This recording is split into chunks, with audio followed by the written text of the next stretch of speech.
Okay. Hello everyone. My name is Karen Vang. The title of my research is The Transformation of Traditional Hmong Spirituality in Modernity. I will open up with a quote from an informant of mine who is a practicing Hmong shaman. Quote, I went the wrong route because I tried to ignore my helping spirits. For a person whose family is shamanistic, it is easy to tell if they're going to be a shaman and to help guide them so that they don't suffer too much. For me, who didn't know anything about shamanism, I went through everything, to the point where there was this one night I thought I was going to die. I thought I was never going to see my parents again and that this was it for me. I felt like someone was stabbing me everywhere in my body. I told my friend to dress me in my Hmong clothes, funeral clothes, because if I die, then that's it. After a while, I started to get better, and I thought to myself, I've seen enough, and I've been through enough. From this day forward, I will be a shaman. When I gave this okay, I felt a huge relief, and everything went away, all of my pain and the ghosts that I saw. End quote. How does this quote relate to my research question? My research question asks, upon the Hmongs' first migration to the United States in 1975, in what ways has their exposure and assimilation to American life and culture affected traditional Hmong spirituality within California? I will approach this question by looking at three things. One, how belief in traditional Hmong spirituality is created and is maintained. Two, at the different forms of practicing traditional Hmong spirituality and factors that affects its practice. And three, the relationship between believing and practicing within the Hmong community. For the purpose of this talk, I will only focus on the story of the Hmong man who I quoted at the beginning of my presentation. I will use his story to look at how traditional Hmong spirituality is gained by a Hmong person who was not familiar with shamanism and was not raised in a family that is shamanistic. Some history and context on the Hmong are necessary before I share the shaman story. The Hmong are an ethnic minority from China, and they are the descendants of Dia. The Hmong have been in diaspora for approximately 5,000 years now when they first migrated out of their lands near the Yellow River into southern China and eventually into Laos and Vietnam. Due to the aftermath of the Vietnam War in 1975, the Hmong began migrating to the U.S. as political refugees. Upon their arrival to the U.S., the Hmong brought with them their cultural beliefs and practices. The Hmong believe that there is a spirit world and a human world, and that these two worlds coexist. The human world is where humans live, and the spirit world is where God, land spirits, ghosts, and other spiritual creatures reside. Humans are connected to the spirit world because their souls originate from there, and their souls must return to it after their death. Every person has 3 souls, and these 3 souls are needed for good health and longevity. Each person is responsible for protecting and maintaining their 3 souls because their souls may become sick or lost throughout their lifetime. When this occurs, a shaman is called upon to help. A shaman is an individual who has the ability to heal the soul and to travel to the spirit world at will and unharmed to retrieve a lost soul. A person becomes a shaman through divine election from ancestral spirits or from the heavens. An elected person is said to have a calling or to have helping spirits. Helping spirits are necessary for the process of becoming a shaman because they are the shaman's guide. Signs of elections are dreams of riding a winged horse, having supernatural powers, or spirits appearing within the dreams. Another sign of election is experiencing a lot of spiritual activity. Physical signs of election are incurable bodily pains or shaking like that of a shaman in trance. Each person's path to becoming a shaman is different, but once they accept their calling, they all undergo a period of training where the master teaches them all the knowledge and the skills that they need to become a full shaman. Over the summer, I gathered my data by conducting participant observation and ethnographic interviews with people of Hmong descent, such as shamans elders, Christians, college students, and working professionals. However, I will only share the story of the Hmong shaman. My informant is a Hmong man who was born in California into a Hmong Baptist family. His parents converted to Christianity when they migrated to the U.S., and they raised him and his siblings with a Christian upbringing. Since he was not taught about the Hmong culture or about shamanism, he did not know about spirits. But he encountered spirits a lot as a child.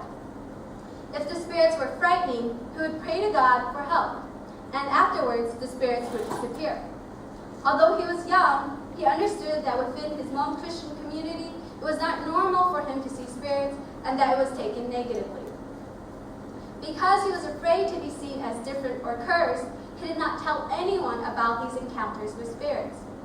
At the start of high school, his calling, or what he knew then to be his longing to learn about traditional Hmong culture, led him to work at a morgue and a funeral home where shamanistic Hmong families went to for their funeral services. His parents did not approve of this, because as a Christian, it was a religious taboo for him to be present during these shamanistic rituals. But he went against his parents' advice because he felt that, quote, "I have always been very drawn to the traditional beliefs and practices of shamanism. But in order for me to learn about my Hmong culture and history, I had to sacrifice myself and a part of my Christian faith. I was scared, but my desire to learn about my Hmong culture and history was larger than my fear of funeral homes and spirits." End quote. When my informant turned 18, he went to San Francisco after receiving a sign from God to go there, and a few months later, he became a shaman.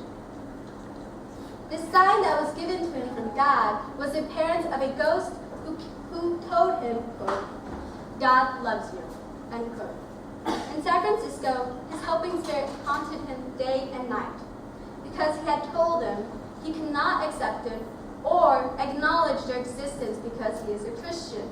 They constantly made him sick, and no one was able to heal him, including his doctors. The night when he thought he was going to die, he had asked his friend to dress him in his Hmong funeral clothes. After he was fully dressed, he began to get better because Hmong clothes are imbued with spiritual protection from good spirits, and so he was in part already accepting the spirits with this small act. When he was well enough, he said to himself, quote, "I've seen enough and I've been through enough. From this day forward, I will be a shaman," end quote. And with this, his helping spirits heard him, they healed him, and they trained him until he became a full shaman without a master. My informant has been a practicing shaman for 10 years now, and he is both a shaman and a Christian. This has brought him much animosity from the Hmong shamanistic community and the Hmong Christian community. While his family accepts him for who he is, he has lost most of his Christian friends and has been excommunicated from his church because, quote, "They think that I am a demon and that I am the devil. No one comes visit me anymore because they're scared of me now," end quote. On the other hand, there are individuals within the Hmong shamanistic community who are skeptical of my informant as a shaman as well.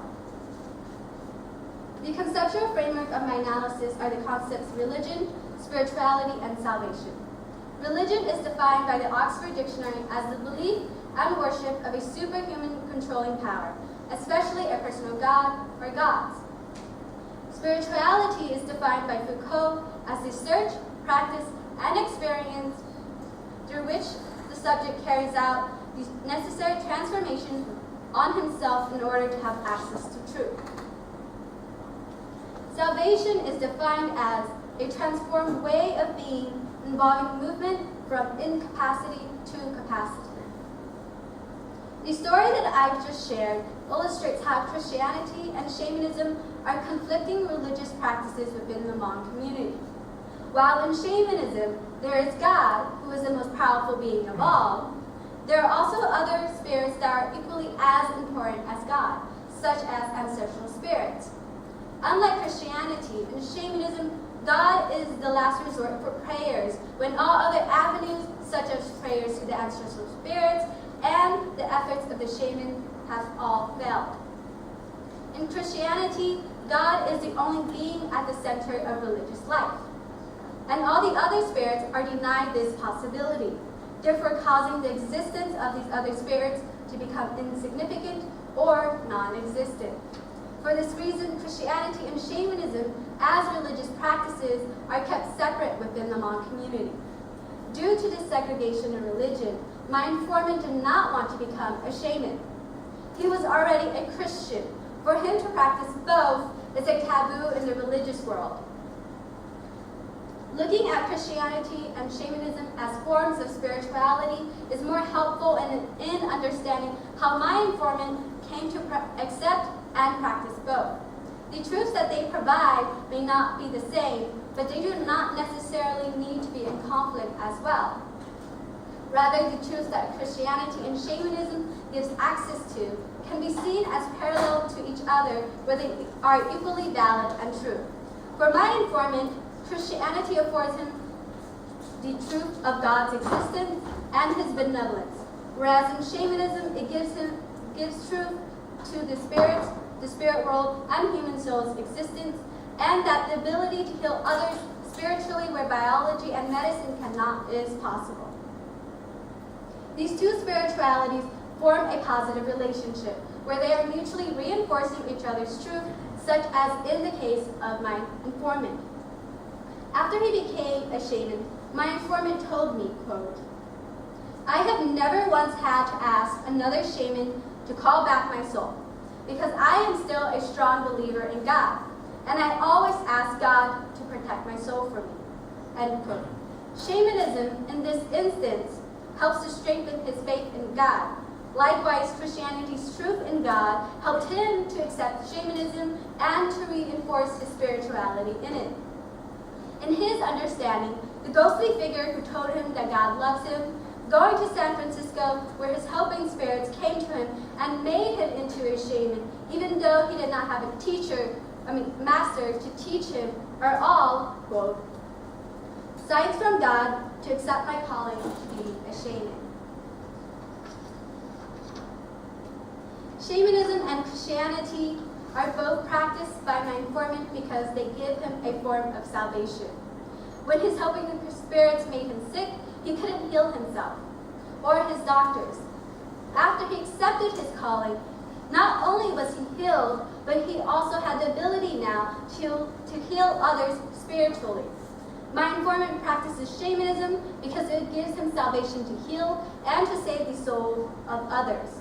He also practices Christianity because even as a shaman, he is still vulnerable, like all other humans, to losing his soul. Christianity puts his faith in God, and through its practices helps to strengthen his faith, thereby giving him the capacity to protect and save his soul. In conclusion, my informant's story of being a Christian and a shaman illustrates a new emergence of Hmong spirituality, where the possibility of two equally valid and different truths from Christianity and shamanism coexist in the form of a relationship where they help reinforce each other's truths and spirituality within the individual.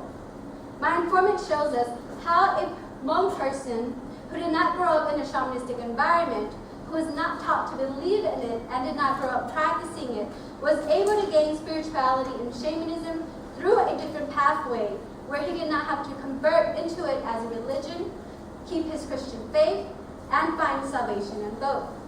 This pathway was through his personal experiences, his practice as a shaman, and his Christian spirituality.